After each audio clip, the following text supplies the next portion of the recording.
আসসালামু আলাইকুম ওয়া রাহমাতুল্লাহি ওয়া বারাকাতুহু। সম্মানিত দর্শক মণ্ডলী, আশা করছি সকলেই ভালো আছেন। আমিও ভালো আছি আলহামদুলিল্লাহ।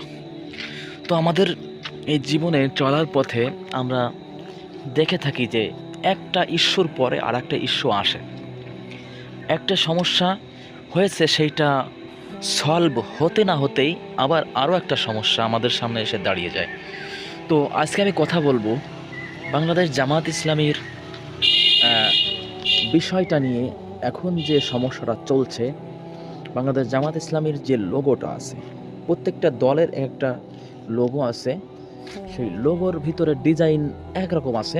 একটা দলের লোগোর ভিতরে এক একটা লোগো আছে, মানে ডিজাইন আছে। একটা দলের একটা লোগো আছে, সেই লোগোগুলোর এক একটা ডিজাইন আছে।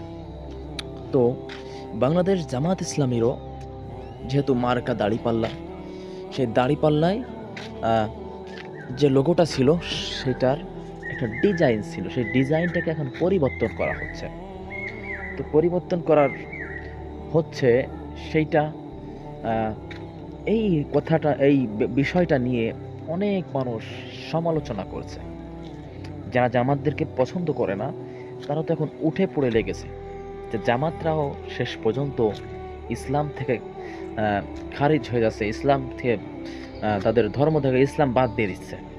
এই যে কথাগুলো, সমালোচনাগুলো সৃষ্টি হচ্ছে, এগুলো হচ্ছে শয়তানের একটা চক্রান্ত। দেখতেছে চারিদিকেই জামাত ইসলামের জয়গান, জামাত ইসলামী এগিয়ে আছে, এইগুলো দেখে তাদের সহ্য হচ্ছে না। তো তাদের সবসময় ব্রেনটে থাকে যে কিভাবে একটা ভালো কাজের ক্ষতি করা যায়। তো তারাও মানুষের কাছে খারাপ হিসেবে তুলে ধরতে জামাত ইসলামীকে তারা এই লোগোর পিছনে পড়ে আছে। যে লোগো, জামাত ইসলামীর লোগোতে আল্লাহ ছিল, তারপরে আকিমুদ্দিন লেখা ছিল, এই লেখাগুলো তারা বাদ দিয়ে দিছে তাদের লোগো থেকে।